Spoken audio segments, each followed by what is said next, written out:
Welcome everybody to the LongBox Paradox. I am Dan, and as you've noticed, that is not Jennifer next to me. Jennifer had a emergency come up in her personal life, so she was a last minute dropout.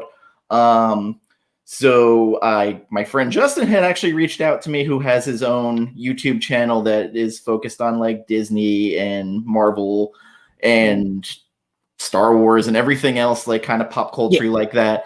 And he was like, "Hey, all the people I usually do my show with are not available, so I'd like to jump on your show." So, like, kismet, it worked out. Justin, introduce your channel. Yeah. All right. So I'm Justin, and my YouTube channel I do with a couple guys that I work with is Row9 Studios, and that's a 0 in Row9. And we kind of do a little bit of everything. We do roundtable discussions about movies and books and video games and TV shows and that kind of stuff. We do, trailer reactions, and one of the guys I work with does like novel, book review kind of stuff. So we're kind of just into a little bit of everything. So that's kind of where we're at. And, what sparked me, we've kind of, me and you have talked before about doing something like this. And what really sparked it was so much news coming out yesterday that was way too much. Like, I literally was like, let's give me like 5 things. No. Right. I was like, all right, I got to jump on because I know you were going to talk about it today. I'm like, I got to come on with you. So before we get into that, 2 weird fucking things showed up this week that I have no idea what to make. This Colonel Sanders Lifetime show movie with Mario Lopez, like, right. I'm live commentarying during it with another person because it's so weird. I can't not. Yeah, it is the weirdest thing. Like, I saw somebody post a still. I thought it was a joke. This is a joke. I'm like, this is a joke, right? It's absolutely like an Onion kind of thing. It's a joke. And then all of a sudden the trailer came out, and I'm like, they're actually serious about this. Who fucking, this is like the same guy who came up with Sharknado, who's like just doing blow off a table going, it'd be great. Colonel Sanders romance. And yeah. Right. And you know what's going to be funny? And we're going to make him Puerto Rican. I'm willing to bet it is going to be one of their highest rated Lifetime original movies ever. 100%, because the assholes like me who are going to be like, I can't not watch this. Like, I have to. Right. And then the other weird thing that shows up same day, Nicolas Cage with the History of Swear Word show. Right. Like, I'm going to watch this. Right, exactly. You're like, I'm absolutely watching it. There's no way you're not. I can't not. So now into this Disney investors thing, I was like, all right, we're going to see maybe a couple of movie trailers. They'll announce something. Right. Little did I know it was become D23. Right. I mean, I didn't even realize it was going on yesterday at first. I was working all day and then got home and I started seeing I had a blog, like a tweeter who was kind of giving a running like, oh, here's what they're showing now. Here's what they're talking about. I'm like, I have to be able to watch it somewhere. So I tracked it down and started watching it. And I was so surprised by just the sheer number of things across all their properties that they decided they were going to tell us about. So we'll go ahead and start with the Marvel stuff. Sure. WandaVision, I know part of it is the Tom King Vision book, except now with Wanda in it and not the robot female Vision. Yeah. The fact it ties into Doctor Strange, the multi-dimension, whatever, the Multiverse of Madness, which they announced America Chavez from Young Avengers is going to be in that. It also ties into Spider-Man 3, which apparently is going to have every fucking Spider-Man in it. Right. It it's one of those things that when I first saw that first trailer for WandaVision, I started to realize what they were showing us was clips from different episodes. But when you watch the very first trailer, not even the one they showed yesterday, the one yesterday shows it even better. But yeah. I started to realize that they were showing us each episode. She's almost like in a different era of television. And immediately what it made me think of was the House of X with the No More Mutants. Yes. Where she went crazy because her family was killed. and created this whole reality. And then when they confronted her on it, she's like, no more mutants. Obviously, we don't have mutants to deal with yet, but it immediately made me think they took that idea of her going crazy since Vision's been dead in Endgame and everything, and he's still dead, and she's trying to make these realities for herself where he exists, you know?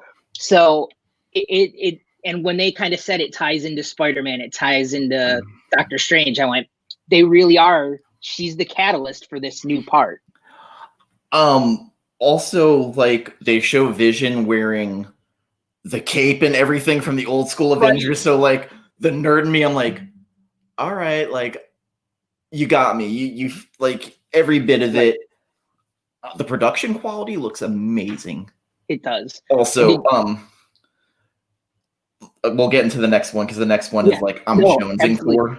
Yeah, no, I was gonna say, did you notice in the very first trailer they showed for it, did you notice that when they showed Wanda with the classic red face piece too? So you're like, sweet, they're gonna like at least give us longtime fans that little like Easter egg piece. Like, I wanted to see that costume. Next up we had Falcon the Winter Soldier, which we got like a full theatrical trailer for, which Winter Soldier, I think, is my favorite MCU movie. If not it's one of my top 2. Oh, absolutely. It's such a great movie. And these two, how they don't like each other and they keep fucking with each other, like, right. I love. Right. And again, the film quality of it, like, I don't know what the budget is they're spending on this show, but it's high. The look is impressive. Oh yeah, no, watching that trailer, and immediately I was like, this is like, I don't know that I've ever seen a TV show that looking at the teaser for it, like a movie, like a full-blown, you know, $150-200 million movie, because that's how good that trailer looked. Definitely. For those of you joining late, Jen is not here this week. She had an emergency, so just wanted to let people know coming in, because I know a lot of people love hearing her takes on stuff, and just things didn't work out. I think we're going to try and do a Sunday morning show, but depends on the time. But anyway, Loki. I like the twist on it. Like, it wasn't what I was expecting. And now it ties right into Endgame. Yes. Yes. And I kind of figured it was going to, because, you know, in Endgame, we see him pick it up. We see him pick up the Tesseract. Yes. And so I kind of figured it would, but I thought it would be, honestly, I thought Loki was going to be the catalyst of like messing with all the time streams and everything that was going to happen to us. And obviously they're going a completely different way around it. I like this and how he's kind of bouncing around different like eras and like dimensions. Again, they're dimension hopping, but everything's intertwining. I really dig what they're dropping. And I wish we had seen a Hawkeye trailer. Right. We didn't get to see that. Everything I'm seeing so far, I'm digging. They got Echo from Daredevil in it, and they actually got a Native American actress who was also really deaf. Nice. It's all tying into that Matt Fraction, David Aja series. So like, I'm down to see where this goes and like how true to it. But Haley Steinfeld playing Kate Bishop, like, I didn't see that casting happening because I felt she was too high for that. Did you see the picture of her in the costume? It looks spot on. And the golden retriever, Lucky. I'm just like, okay, like Pizza Dog. It couldn't have gone better. The one thing I'm not sure about is What If. I really, you know, as a visual person, I really kind of appreciate looking at the art style of it. It's just so different from most of the other cartoons that we've seen. I think it's going to be one of those shows that is cool for fans who like the kind of Elseworld idea, you know, or who like the What If comics, who just like, what if this happened instead? And it could be really cool. And the cool thing I thought, or at least I think is really cool with it, is that they're using most of the actors, I should say, are the voice actors. The last thing Chadwick Boseman worked on was that show. Right. Which I am very happy when they talk about Black Panther 2. They are not recasting. They're not doing digital. I don't know how they're going to explain it, but I respect them not fucking with it. Like, yeah, I totally agree. I don't know how they're gonna handle it. I mean, there's a lot of ways they can go. yeah, I do appreciate them just going, look, we can't recast that spot. they shouldn't at all. It was the same thing with Carrie Fisher, where you don't. Right. No. The other things they announced for Disney Plus, Armor Wars, Don Cheadle is going to be on a TV show, like Secret Invasion with Samuel L. Jackson and Ben Mendelsohn. Right. I mean, crazy, like the amount of money. And then the rumored Moon Knight, where it's Oscar Isaac. Right. I mean, they didn't officially give us that it was him, but yeah. If they had recast Chadwick Boseman, there would have been a problem. There would have been a huge outcry because it's too soon. And I feel there's ways around it. Like, even if they brought back Killmonger, right? Because they did that in the comic where Killmonger was Black Panther for a while, right? Until Shuri took over. I know a lot of people are pushing for Shuri to take over, and I can see that going. I could see that definitely happening in the future. I don't know that it'll happen in this movie. I could see them like just teasing it to the third. Teasing it towards the end, like her deciding she needs to pick up the mantle and do it. But like you said, Armor Wars and Secret Invasion. Like, I thought for sure Secret Invasion was going to be built the movies as a set of movies. The way they set it up with Captain Marvel, and I thought for sure that it was going to, but honestly, it works out the same way, because if you think about it, 8 episodes, 30 minutes to 45 minutes an episode, it's like a couple movies put together. I did not know Killmonger was cast for this new movie too. I did not know that either. Thank you, Tara. We also get She-Hulk with Orphan Black's Tatiana Maslany, and they reveal Mark Ruffalo's going to be in it. Right. And Tim Roth back as the Abomination. Yeah. Like, what the hell? Like, it's crazy. It definitely looks like what they're doing is they're shifting so much of their focus from, like, look, we don't necessarily need to put it in the theater. We can do, a 3-4 hours worth of story and a show and draw people to us. And do you think this is them to tell more? Do you think this is forward thinking of this COVID thing might drag out longer? So, like, why not just keep bringing people to this?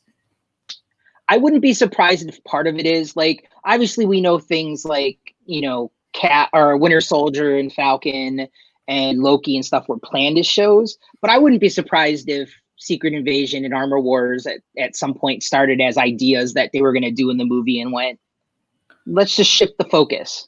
The sizzle reel for Miss Marvel, I got pretty excited about. I mean, that's a character that they could do a lot with. It is. And she's going to show up in Captain Marvel too, along with Spectra, Monica Rambeau. Like, right. Crazy. I like that they're continuing with Monica, like, because obviously they set that up in the movie, and you're like, well, we see her again. We should see her again. And so I'm glad they're continuing that too. The Guardians of the Galaxy holiday special, like, right? But it totally makes sense that they would do that. That would be. It'd be it's gonna be hilarious. I mean, in the fact that James Gunn doing it, and then I Am Groot, a series of short films, right? And then I didn't notice. Did they say if I Am Groot is going to be short little? It's short little computer generate. Is it going to be computer generated, or is it going to be that they didn't say? Like live action, or is it going to be straight animation?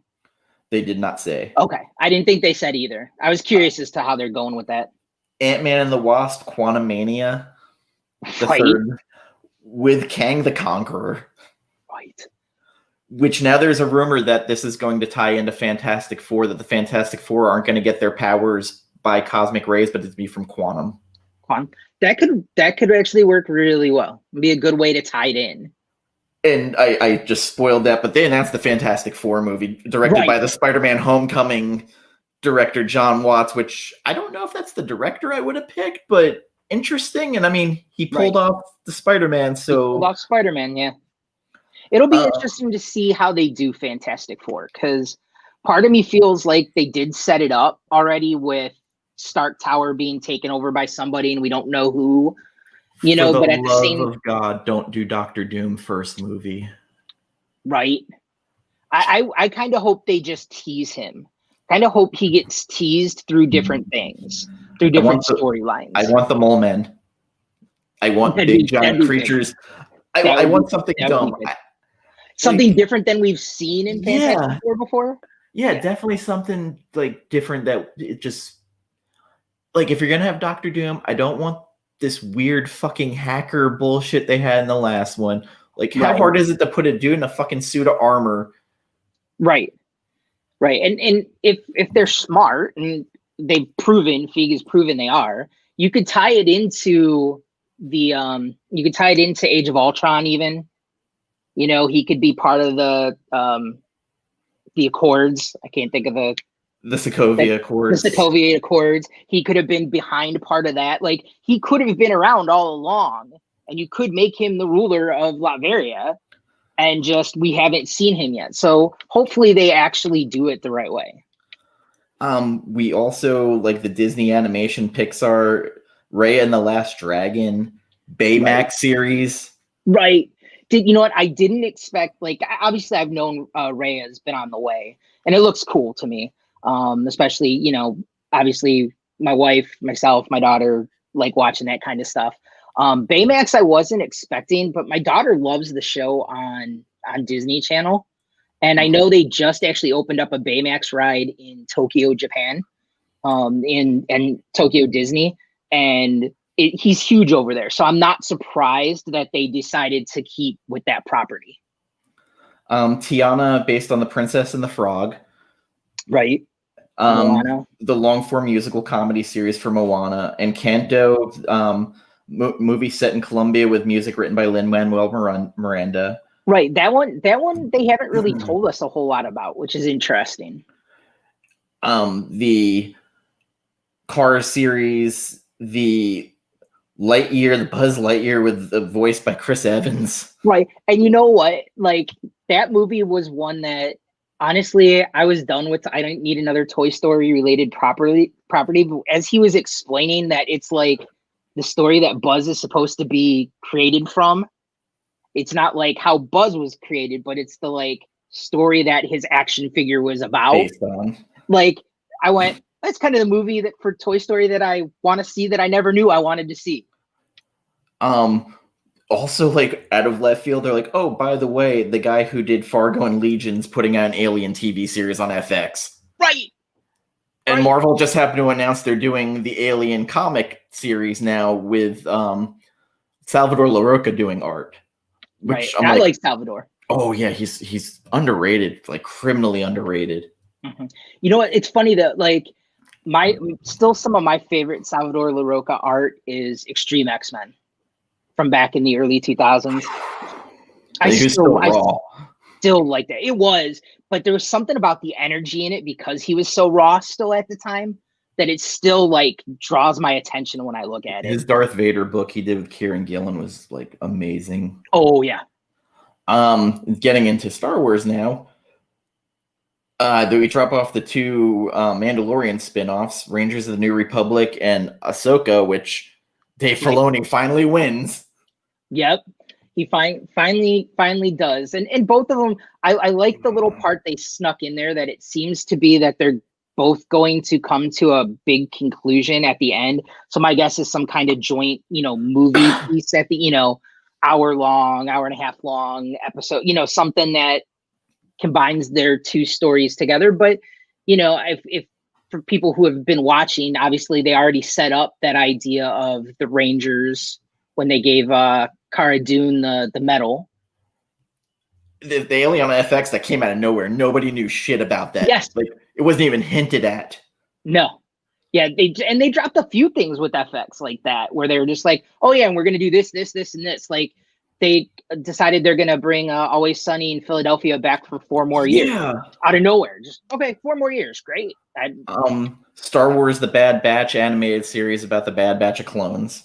Right, which could be really fun. The 3 or 4 episodes we got of them at the end of Clone Wars was kind of fun. It was a fun little diversion. Series I don't know if I want or need the Cassian Andor series. Right.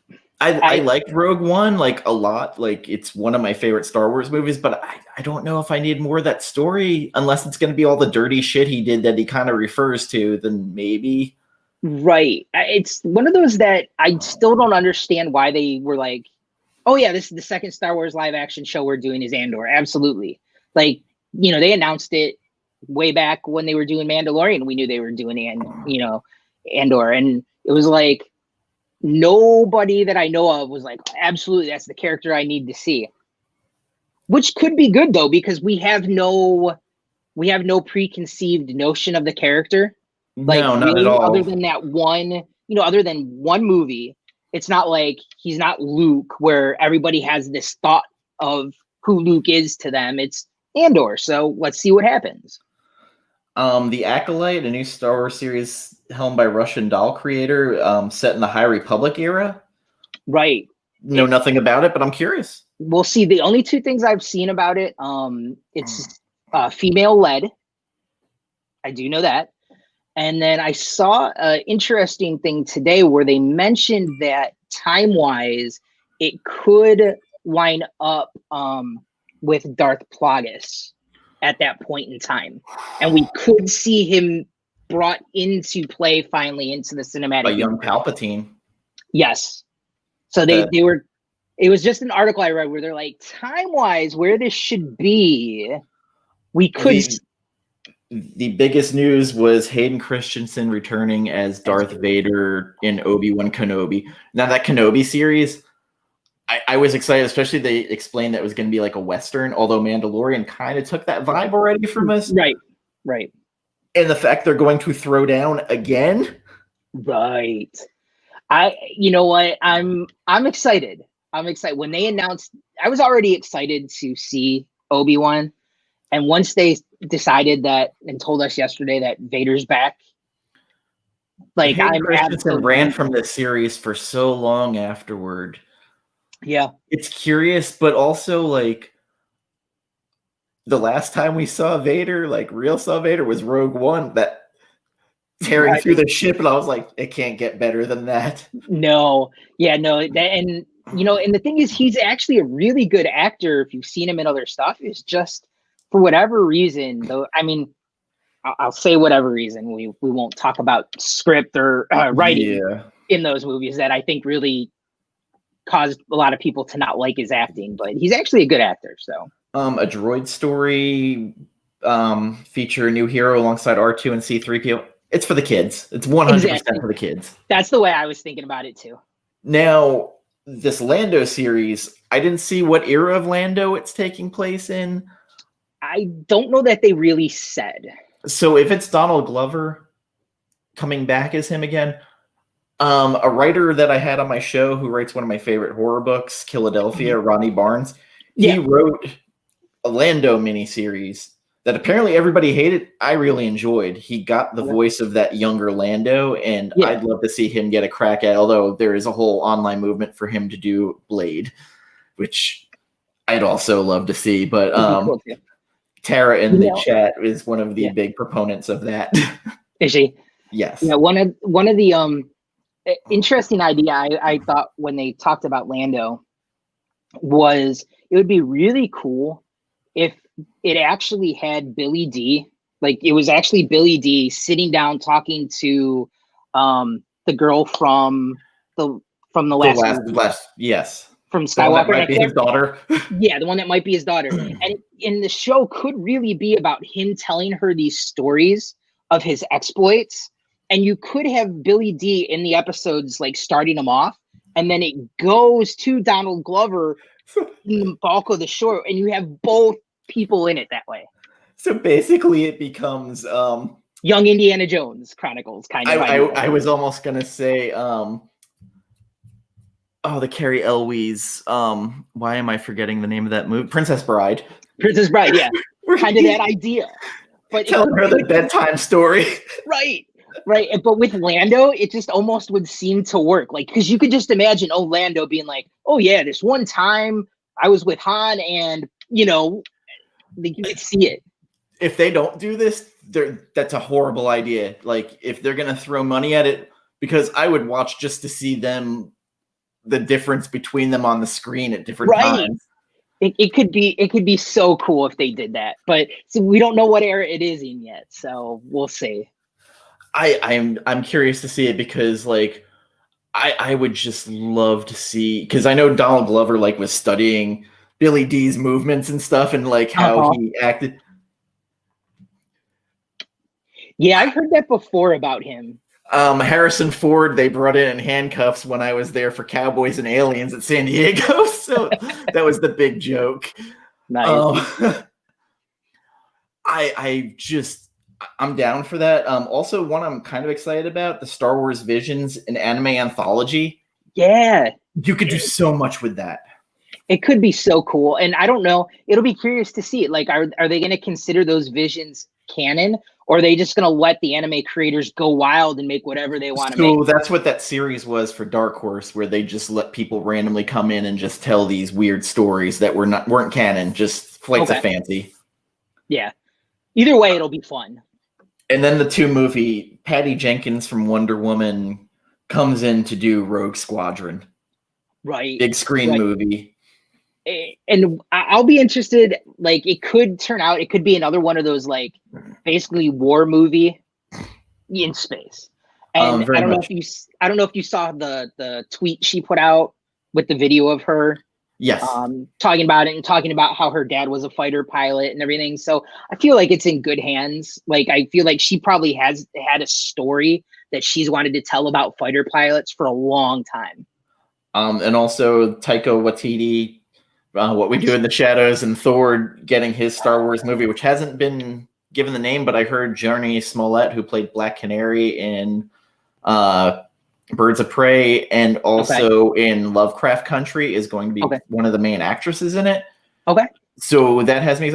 Oh, and Thor, Christian Bale is playing Gore the God Killer. Yes, we almost forgot that one completely. Like, that was the smallest news, though. They were like, oh, by the way. Right. By the way, they mentions back. Yeah. By the way, we have this actor who's won all kinds of awards, and he's also going to be in one of our movies, you know. One thing I noticed about these Disney shows, they are definitely like going for diversity. Yes. Whether it be the directors or the actors, like they're bringing something new to it, and I think that's good to get different storytellers in there. Yeah, it definitely seems like they are. It seems like they're at the point where they're like, look, we know there's a lot of people from all walks of life that are fans of different characters and these characters, and let's let them, you know, be a part of this and help tell the story, you know, of the characters that might have, you know, really hit home with them. There is one thing they announced that I'm questioning the decision, and that is keeping Black Widow in theaters only on May 17th. Yeah, that one has me kind of stumped too, with all these other ones that they were telling us, hey, we're putting it on, you know, Disney Plus, it's going to be here, it's going to be there. And then that one, they're kind of like, oh yeah, we're going to keep it in theaters. I bet you they cut a deal with theaters to get a better cut. Or they're the only game. That's true too. That's very true too. Because I don't know that there's anything else released. I mean, we know that Warner has nothing coming out at this point. That's going to bring me to my next subject. So the Dune director, Denis Villeneuve, just completely blasted HBO Max. Yeah, I saw that. He learned from Twitter that it happened. Warner never bothered telling him or anybody else that it was going there. And basically he was like, the decision, AT&T has hijacked one of the most respectable, important studios in film history. There's absolutely no love for cinema nor for the audience here. It's all about survival of a telecom mammoth, one that is currently bearing an astronomical debt of more than 150 billion. Billion. Therefore, even though Dune is about cinema and audiences, AT&T is about its own survival on Wall Street. With HBO Max's launch a failure thus far, AT&T decided to sacrifice Warner Brothers' entire 2021 slate in a desperate attempt to grab an audience's attention. Yeah. Warner Brothers' sudden reversal from being a legacy home for filmmakers to the new era of complete disregard draws a clear line for me. Filmmaking is a collaboration, relying on the mutual trust of teamwork, and Warner Brothers has declared they are no longer on the same team. Streaming services are a powerful and positive addition to the movie and TV ecosystem, but I want the audience to understand that streaming alone can't sustain the film industry as we knew it before COVID. Streaming can produce great content, but not movies of Dune's scope and scale. Warner Brothers' decision means Dune won't have the chance to perform financially in order to be viable, and piracy will ultimately triumph. Warner Brothers might just have killed the Dune franchise. This one is for the fans. AT&T's John Stankey said that the streaming horse left the barn. In truth, the horse left the barn for the slaughterhouse. Public safety comes first. I agreed when it's supposed to come out in winter to push it back. He had this really optimistic view that in October, vaccinations will be advanced and hopefully the virus behind us. Science tells us everything should be fine by then. What science is he? Right. And I get his passion where he's like, and then he follows up by, this is the best movie I've ever made. My team devoted more than 3 years of our lives to make it unique big screen experience. Yeah. And now, like, you might have just butchered my whole chance of having a franchise of this. Yeah. It's one of those, I can definitely see a lot of his points there, as from the side of a creator. You create, like he said, this thing to be experienced in that massive, setting of the big screen and the sound and just seeing it up there. So I get that side of it for him. And I get, there's a lot of different ways to really think about it, but I mean, I totally get where he's coming from, and totally not a fan of AT&T. No. I unfortunately saw this coming a mile away when they first put a halt to AT&T being able to buy Warner. And then I was like, if they get their hands on it, DC's in big trouble. Like, not just property, but, DC Comics is in trouble, and they are, It's a content farm at this point. That's it. Yeah. And that's all that they're using it for. And it's AT&T. All they care about is the fact they can farm out those properties to make money. And so, like, they don't care if the movie is not going into the theater, because if the movie doesn't go into theater, they're still making, they're not going to make as much money, but all the money that goes to their streaming service is straight to them. No one's taking a cut.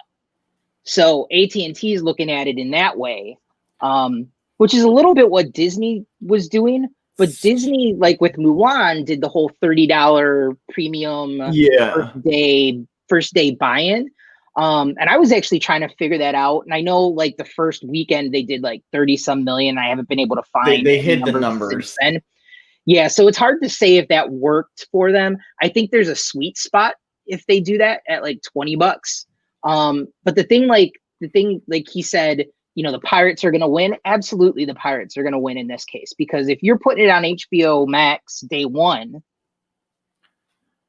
and then you're like, oh, we're taking it off a month later, so that you can only see it in the theater until we put it back on HBO Max again, it's already out there at that point.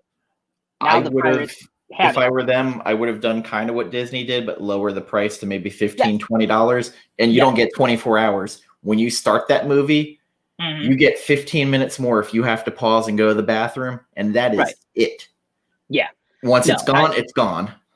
And I really think, and I would have been, for certain movies, like, let's just say, no, I didn't do it with Mulan because it looked like a cool movie, but it wasn't worth it to me. But like Raya, I'll probably end up spending the $25, $30, whatever Disney makes it, because they didn't say how much it was going to be, to do it that first time. Because for me, even if it's $30, that's less than it cost me, my wife, and my daughter to go to the theater to watch the cartoon. Yeah, because I hate to say it, I probably would have paid the $15 to watch freaking Mortal Kombat, and I didn't even realize that was coming out. Right, and if you're by yourself and it's $15, if it's a movie that just I would watch, $15, $20, I wouldn't think twice of either, because I'd be like, if I went to the theater, I'm spending that anyways. So what I'm wondering now, what's the turnaround on these movies to hitting Blu-ray and digital? Like, right, is it faster? I feel like it'll be a quicker turnaround, like 30 days.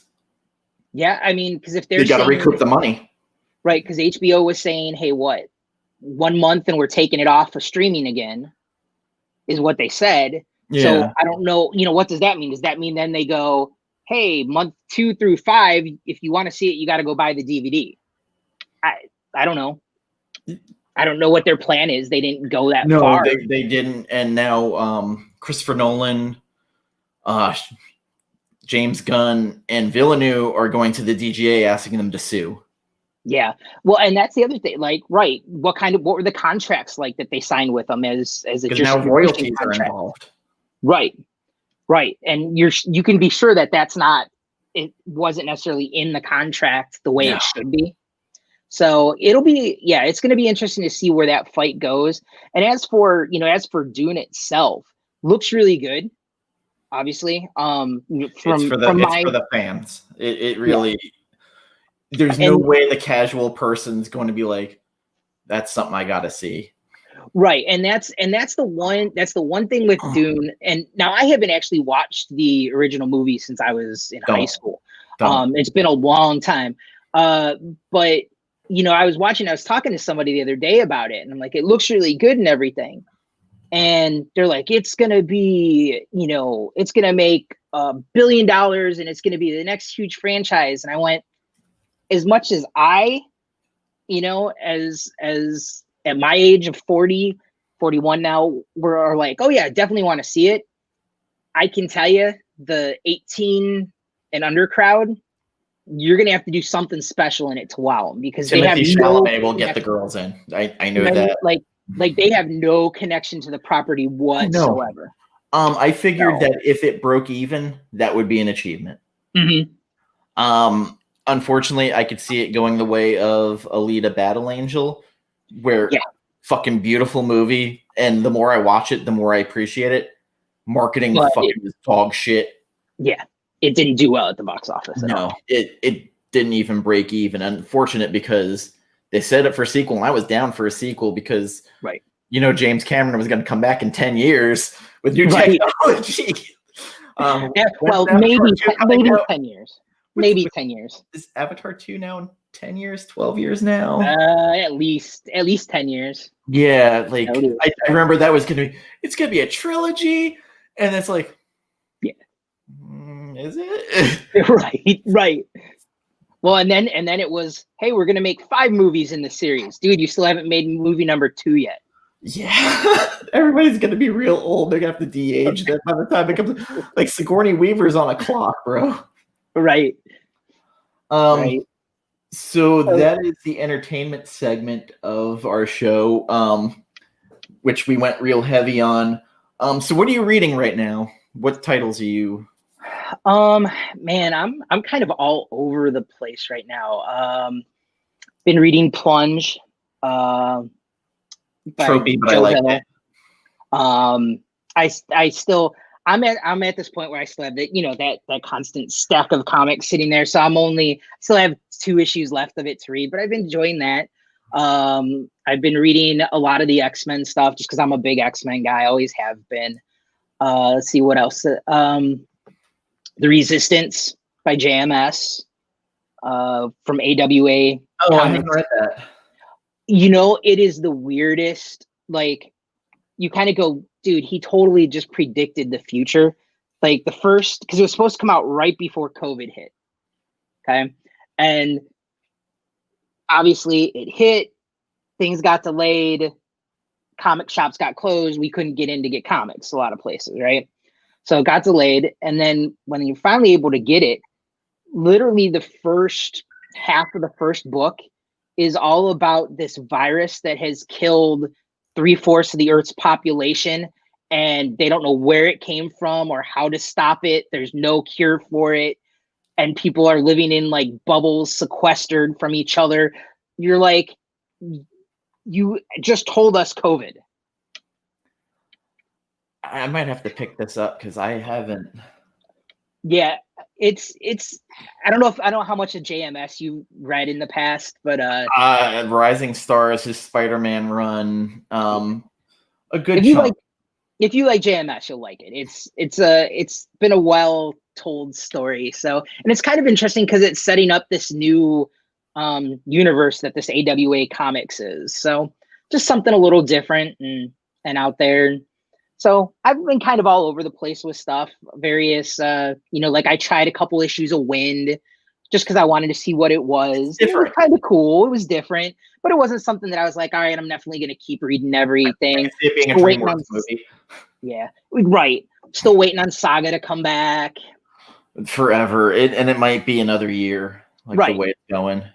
Right. So I'm very all over the place. I still do a lot of classic superhero stuff, but I also do a lot of various little, side treks, if you will. We are in partnership with comicbookcampaign.com for this series, and it's Locke Key Sandman, Hell on Earth, Jesus Christ. Not Hell on Earth. Oh my God, I'm blacking out. Holy crap, I can't remember. Hell and Gone Zero came out, and he ordered the books, and he's going to be partnering with us, kind of promoting each other. I've done business with him before. He's a single guy just running his own online business from his house. Cool. And Zero came out, and they really didn't tell you what it was going to be about. And turns out it's a reprint book, but the opening gives you a whole rundown of both series and what's going on. And it starts out with a story from Locke and Key, Open the Moon. Okay. And it also has a reprint of The Sandman #1. Okay. Yeah, I kind of flipped through it. And it also breaks down every key in the Locke and Key universe from the... I saw that it's right in between the two stories. Yes. Well, I saw it when I was flipping through. I was like, oh, that's kind of cool to like have a refresher of what all the different keys do. So, I mean, for the price point on it, it's very good to get you caught up if you're not too familiar with either of the properties. Mm-hmm. And of course, Sandman's just one of those books. It's gorgeous. It's big literature, and it is. So, like, I recommend picking it up. If you already have those issues, you probably don't need it. But if you haven't, or if you haven't read one, the price point makes it worth picking up the reprints. Especially the Open the Moon one is just a beautiful story. The art, I know some people who hate Gabriel Rodriguez's art on Locke and Key. I happen to kind of like it. It reminds me of the artist who was on Preacher. Okay. I can't think of his name, but I know what you're talking about. Yeah, I mean, I've read all the Locke and Key stuff, and as you know, I'm an art person, and so I've actually always enjoyed his art. It has its own feel to it to me. We get so many cookie cutter art pieces anymore in different comics, and he doesn't fall into a specific style like that. It's his thing. As I've gotten older, I've come to appreciate artists who maybe not be the most stylized, but who can move the story along, even if it's not with words. Just tell the story visually. Yes, it's a talent that I don't think a lot of people have. Like, you're either an illustrator or you're a cartoonist, it seems. Yes. And the distinction is so hairline thin, but there's certain artists who just know how to do it. So for me, this book, while being a reprint, it's important to the story, or else it wouldn't be in here, and it catches you up on everything. So I'm going to give it an 8 out of 10. Yeah, and like I said, I haven't read it yet, but obviously if they're reprinting it and putting it as the Zero issue, we're going to need to know that story. And have it fresh in our mind going into this new part of Locke and Key. So, and issue 1 comes out next month. You can get it from your LCS, or if you're at a weird place where you don't have an LCS open, you can order it from comicbookcampaign.com. He will also set up a pull list for you if you'd like. Also has incentive covers, fairly cheap, actually lower than the ratio. And he does mystery CGC boxes now. Nice. Good service, great guy. He also was on my interview with Rodney Barnes, and Rodney Barnes basically just ridiculed him for half an hour. Got a little uncomfortable. One of my favorite books that came out, and I didn't so I'm biggest Kitty Pryde fan. I'd say like if I had a comic book crush as a kid, it was her.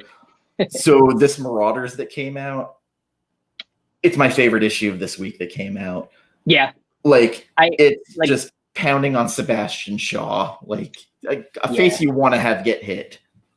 Yeah, like it's same thing. I haven't sat down to read it yet, but again, I always flip through when I first pick them up. And as I said, I still read a lot of the X-Men stuff. So I've been reading Marauders, and yeah, just looking through it, I'm like, oh, they're really going to town on him. Yep, it's a 9 out of 10 for me. This is like my favorite issue of this series. Nice. Everything moved well. And it's been building up to this for months now. Nice. I'm excited to read it now. Really, really enjoyed it. It was my favorite so far. The crossover by Donny Cates from Image, I hated issue 1. Hated it with a passion. The characters just didn't do anything for me. And if I don't care about the characters, it's really, really hard for me to like get involved in the book. So Jen and I had a huge disagreement on it because she liked it because she felt it was a love story to comics or love letter, and I didn't get that vibe. Issue 2 came out. I enjoyed it a little bit more. I'm still like not over the moon with the book, and I usually like Donny Cates' writing. Just there's something about the characters and they're just not likable. But the story part's got a little better. It's not a book that I have on my pull list or anything like that, so I haven't read it. But on your topic of characters that you don't like, it is hard to get into a book if you can't get into the characters. If they're not likable, if they're not relatable to you, it is hard to read it. No matter how pretty it is, no matter how solid the writing is, if you can't get behind those characters, it's hard to get into. Very much so. A book I did like, and I didn't know if I was because the writer does Coffin Bound, and I haven't really loved it. Homesick Pilots, the first issue came out. It's punk rock, haunted houses, and it's a weird fucking book, and I'm so down for it. It's like a weird horror book, and I enjoyed the art, the story on it. It just worked for me. And I'm totally like, I'm in for the next issue. And I really thought I was going to hate this book, which I guess the lowered expectations part of it could boost it for you. I'll have to check it out next Wednesday when I'm up at the shop. I'm at a 7 out of 10. I would recommend picking up if you can, if you haven't been reading it, The Last God by Philip Kennedy Johnson, the DC Black Label. If you like Lord of the Rings, like this. So basically, this is like the story of what if the Fellowship went and lied they took down Sauron and came back, and Sauron kind of like 30 years later comes back like in the worst way, and they like everybody knows they lied. Okay. Like they failed. Just the writing's great, and it's one of the rare books. The art on the cover is the same in the interior. Yeah, that almost never happens anymore. Beautiful by Riccardo Federici. Okay. So good. Last God? Yes. Okay. It's a 12-issue limited series, and they're not putting out the trade till issue 12 comes out. Okay. So, I'm sure I can probably my shop, he can usually get his hands on stuff for me. So another book that I read was Sword. Another one of those out of Ten of Swords, like spin-offs. Yes. Slow moving, weird, but I was very involved in it for what it was. Okay. Yeah, it's another one I have sitting right here ready to read. So, my back catalog, that's what happens. I know you must have stopped to read Rob's Snake Eyes book. I read the first episode or the first issue, 2 issues. So yeah, I did. Ripping off Frank Miller's Daredevil left and right. Yes, he is. Yeah. And he's one of those guys. Me and you have had a lot of conversations about him in the past. So and he's one of those guys for me. Like, I still like the energy of his art, but him personally, we won't go there. That's another story. Batman Black and White, I pretty much picked up for the sheer Peach Momoko cover of Talia al Ghul. The stories inside were okay, but man, there's some artists who, like, when you don't have colorists to them, it robs it of its energy. And J.H. Williams' story in here was one of them, where, like, just always with his art, the colors to them add so much to it. And then just seeing it in black and white, I just felt like it sapped the energy out of the story. Yeah, Trad Moore also did one of the stories in there, and I would have loved it a lot more with color, because his stuff's always like energetic and colorful. Yeah, it's interesting, because I do like J.H. Williams stuff. So it's interesting to see that it, with, you know, pulling the color out, that it loses something like that. Yeah, 100%. There was a Paul Dini, Andy Kubert story in here that I kind of enjoyed. American Vampire 1976 came out. This was probably the best issue of it so far. A lot more going on than normal. I know Jen's hated it since we started. I'm still about a 7 on it. Avengers this week was good with the first Phoenix on Earth, which I thought was good. Avengers has been a weird book, though. Like, it's up, down, up, down. It's very up, down. The Death Metal Last Stories of the DC Universe, it had Donna Troy in it a lot, so I was kind of in for that. And then Wally shows up after nobody's seeing him since Heroes in Crisis. And I just, it had no emotion to it, and I hate that. Like, you can't have a story of that and just be blah. Right. When you have that big comeback moment like that. Yeah. One that I have really, really enjoyed from Vault Comics, The Devil's Red Bride. It is a samurai story taking place, and the sister ends up being the better warrior in the family after their father dies, and kind of becomes the leader of their clan. While the brother becomes the figurehead, but she's actually the one leading them in battle constantly. Cursed Sword, if you just played Ghost of Tsushima, it's kind of got some of those vibes to it recently. There's kind of like the Kurosawa movie vibes too. Like, I really like it. I've enjoyed it. Is it a like a full ongoing? Is it a mini series? Is it a? You know, I don't know. They don't really say. I'm just curious. The 3rd issue. And a series that I didn't know that I wanted, but I actually love getting it together. It's got Scott Pilgrim vibes to it. It's kind of like millennial dating and like a breakup. And I guess everything that's happened over the past year, like some of it hit me harder than others. It's consistently good. And this one came out again. I'm like 8.5 out of 10 on it. It's constantly has like real emotional stuff that, like, you know, someone that went through or you've gone through. And sometimes it's just something I didn't know I was looking for. Well, if you're comparing it to Scott Pilgrim, I like Scott Pilgrim, so just not as funny. This is way more serious. The first issue, like, it came out, and Cinna Grace is one of those writers. I'm like, I don't know if I like him or not. And then, like, both me and my co-host Jen, like, read it separately, and we never talk about what we're going to talk about. And I was like, I read a book I had no idea it was going to be this good. She's like, was it getting it together? And I was like, yeah, it was fucking great. And she's like, I know. There was another book that came out, Giga from Vault, also, post-apocalyptic world where people worship these robot husks left behind. Post-apocalyptic is always fun.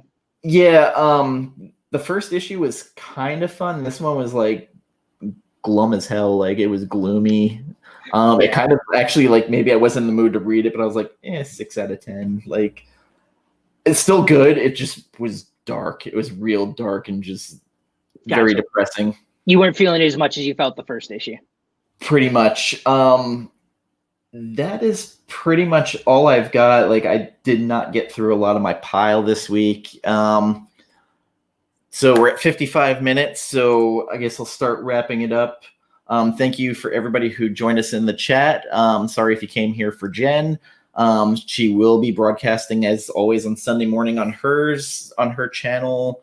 And Justin, you'll be back streaming on your channel eventually once all your co-hosts get back. Once my co-hosts are back up with me. A lot of our stuff, we would do filmed and edited, and we have some little skits and things, and we did full documentaries. I don't know, you probably didn't watch it because it doesn't necessarily fall in line with yours, but like one of my co-hosts is a local football coach, and we did a whole series of things called Coaches in Cars, where we basically drove around. We went to all the different coaches we knew, state championship coaches, and did interviews with them, riding around in the car, talking about kids, about their belief on how to help these kids and everything. So besides the whole, movie side of it, pop culture discussions that we have, we try to do some of that kind of stuff too. So, it's one of those things that COVID kind of hurt all that side of it, obviously, for us. So where you live, is there like kind of a shutdown, or are you still pretty open? It's been up and down. We were shut down pretty completely for quite a while. Then summertime, it opened back up, and last month, probably about the last month, it kind of shut a lot of stuff back down. I mean, the stores and stuff are all still open, but there's a nighttime curfew when they want you in by. The bars and everything have to shut. The stores have to shut. A lot of our schools have had to go back to remote because of a lot of teachers getting sick and not being able to staff, and some students too. So it's been very up and down here. Gotcha.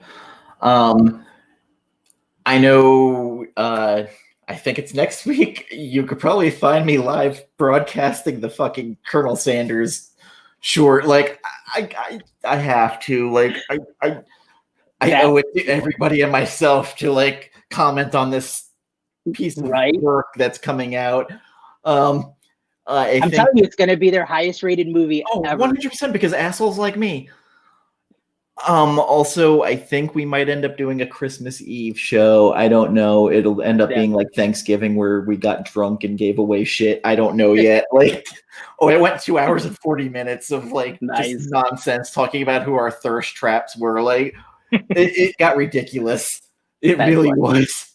And then on December 30th, we're doing for the book club. I'm not sure what time. It's going to be later at night, though, to fit Gambit in. But we're going to be doing the All-Star Superman by Grant Morrison and Frank Quitely, because I needed a feel-good holiday book. It's a good book.